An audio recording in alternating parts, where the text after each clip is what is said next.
Welcome back, and thank you so much for joining us. And we're talking about empowerment through DIPEK. And our guest today is Peter Massawa, Managing Director, Pillar Technologies. Welcome to our studios. Thank you. Right. Now, I do understand DIPEK involves a lot of things. Tell us basically, what is DIPEK all about? DIPEK is a trumpet call that we are using to let Kenyans know and to let Kenyans participate in earning from their normal airtime that they load. Okay. So it's an opportunity for every Kenyan to be able to earn some good, decent income from the airtime that they are using, which today you talk about around 80% of the adult population in Kenya have mobile phones. Well, what motivated that initiative? Now, the thing is, in this country, we have a lots of challenges. One of them being unemployment amongst the youth. The other one is lack of income opportunities for the women folks. And the other one is lack of opportunities for the retired people. And yet all these segments of our society are people who are still and are very productive. So it was important for us to think of something that would be able to help our people generate income.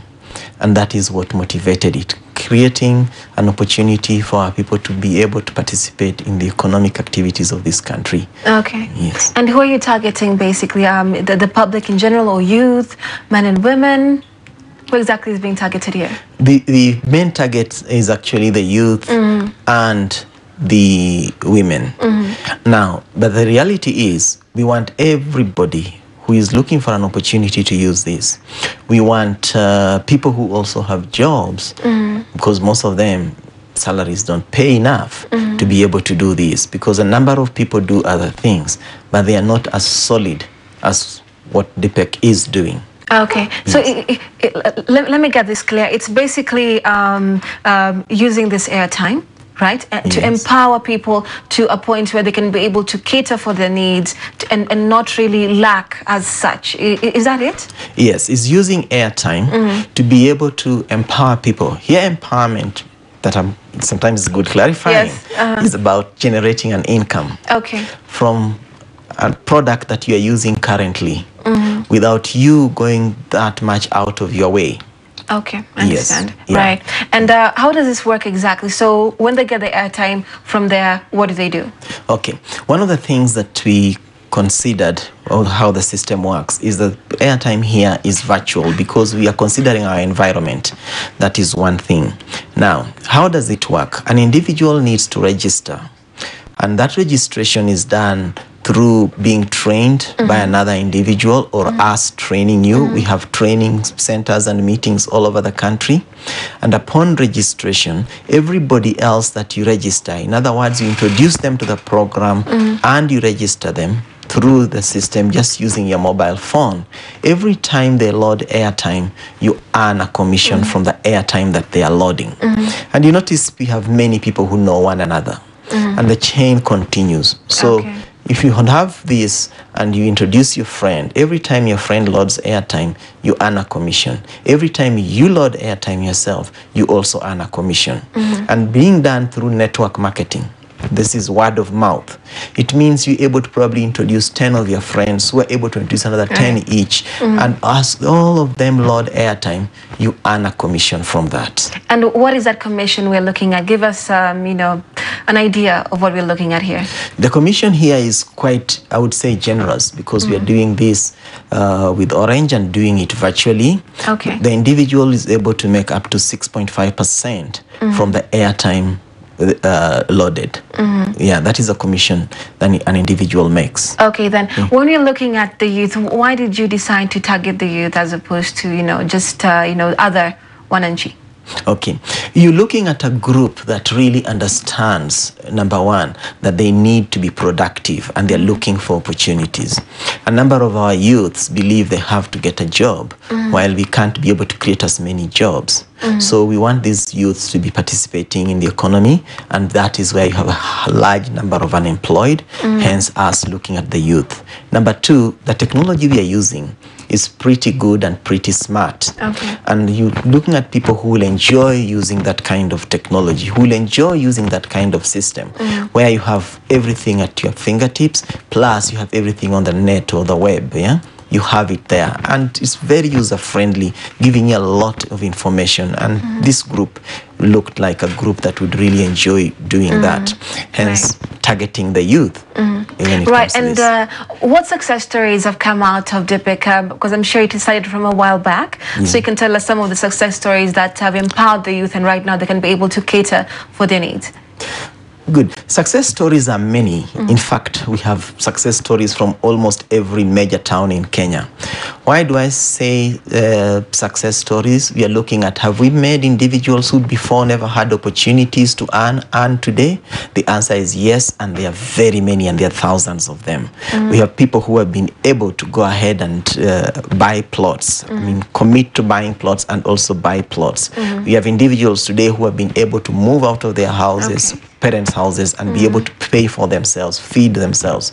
People who have, of course, who are out already, but have been able to furnish their homes. We have all those success stories. We have university students who today don't depend on pocket money from their parents anymore.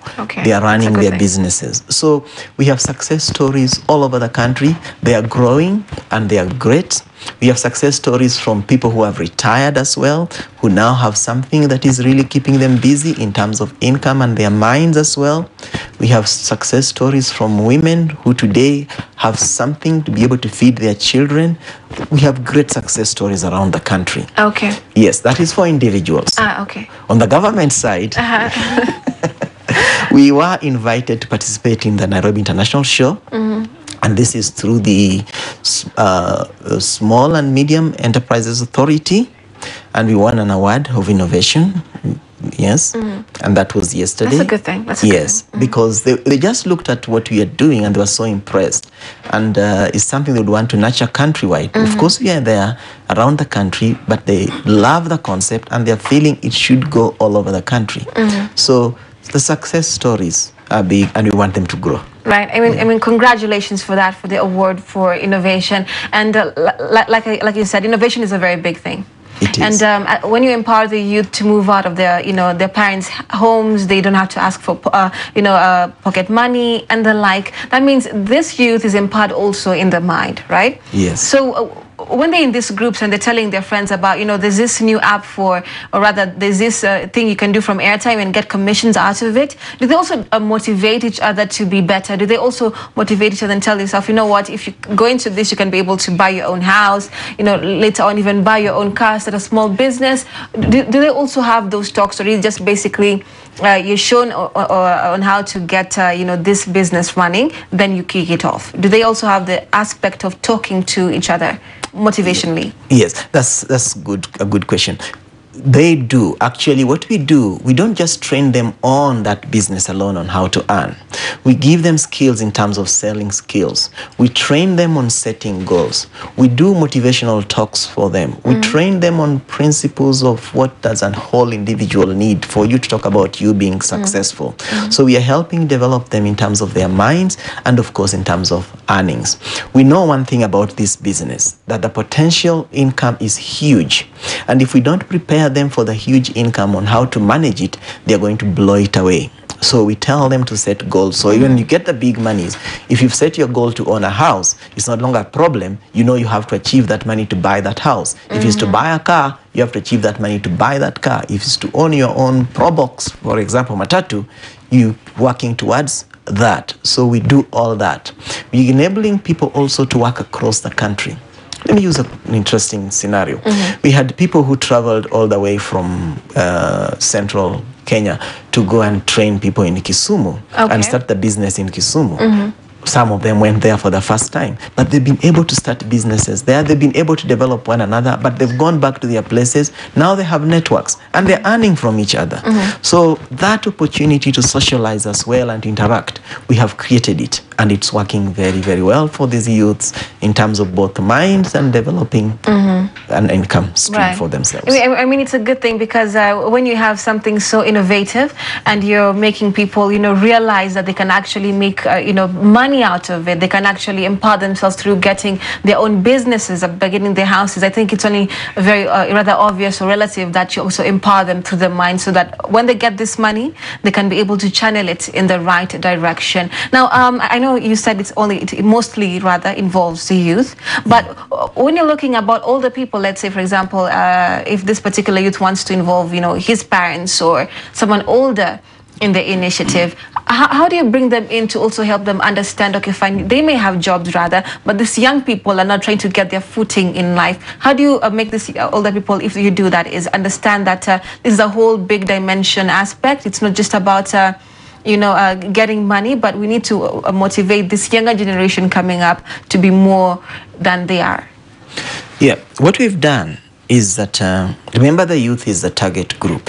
But the end result is that today is not just the youth. Today we have people who are employed, people who have pretty decent businesses. Today we have lecturers who are introducing their students to this. Okay. We have university professors today in this.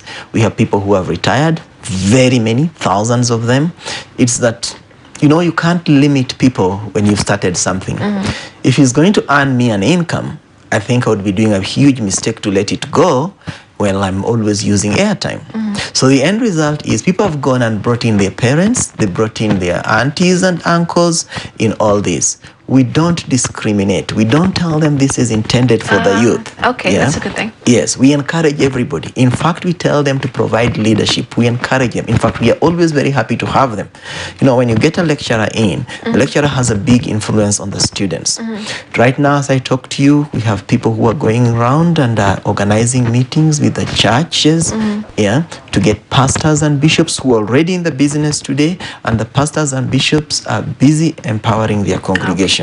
So the target was the youth, but the result on the ground is that everybody is getting in. Okay, that's a good thing. Now, someone in Kilifi has texted in and they're asking how can they be able to be part of the initiative? Okay, what we do is that we have a website that we use to let people know where we are and where meetings are being held. Okay. And meetings, we talk about weekly meetings and daily meetings. And our website is, of course, pillartechafrica.com, because the site... that is www.pillartechafrica.com. Again, the address is www.pillartechafrica.com. Yes. Okay. If somebody visits that website, they'll be able to see where we are holding meetings. And then they can walk there and be trained. And those meetings are regular. That's what we are doing. The sites are increasing. Locations are increasing. We have meetings in Kilifi as well. We have meetings you do? We do. Okay. And we have meetings where exactly in Kilifi, so that the person who texted in can go? I don't know the hotel off my mind, but I know no it's problem. there. We will be able to get them that information. Yes. Yeah. And we also have in Mombasa. Yes, and we have in Malindi as well. Okay. Yes. Right. That's good to know. Well, there goes the answer. You can go to the website www.pillartechafrica.com, get information, and like he said, they also have meetings in Kilifi, Mombasa, Malindi. Malindi. Yes. Yes. Cool. Now, another thing that you said, right? You don't discriminate anyone who wants to come in and join the initiative. But as we wind up, what are the young people saying? What is the biggest thing that they've learned through this initiative as we wind up? Good. The young people have interesting testimonies. There are those who feel this has empowered them. In other words, they're able to run their own lives. They never had an opportunity like this. They're quite happy with that. There are those who have just talked about meeting new people that they never thought they would ever meet. There are those who are talking about just changing mind to be able to understand how they can run a business. Because our trainings, when you talk about goal setting, it does not apply only to the business we are doing. Goal setting is important in every field you are in. We do basic financial skills. There are those who are happy they've learned financial skills. We do basic selling skills. There are those who are happy they've learned how to sell and are able to manage their lives better. Actually, they have a lot of different testimonies when it comes to the good things that they've learned out of this. Key thing, of course, that leads is normally the fact that they're able to generate an income. That comes out in every session. Right. It's there. It's very strong. Generating an income, being useful, being able to fend for yourself, that is great. and it contributes big time to the economy. Okay, then. Yes. Well, thank you very much, Peter. I appreciate you coming here and, of course, telling us how the initiative works, how people who are interested can be able to join the initiative. And I'd like to say all the best with that. Also try and find out, how it works. I see if I can become a member, rather. I would be glad. You're welcome. Yeah, thank you very much for that. Thanks. Well, that has been Peter Massawa, Managing Director, Pillar Technologies, and we've been talking about empowerment through DIPEK. So if you want to get more information about the site and what they're all about, you can go to www.pillartech.com. Pillartech Africa. Pillartech, let me take that again. That's www.pillartechafrica.com. Go to that site, get information, and be a member and being able to just uplift your life. Thank you so much for watching. Reston Leba is coming up with another interview. Stay tuned.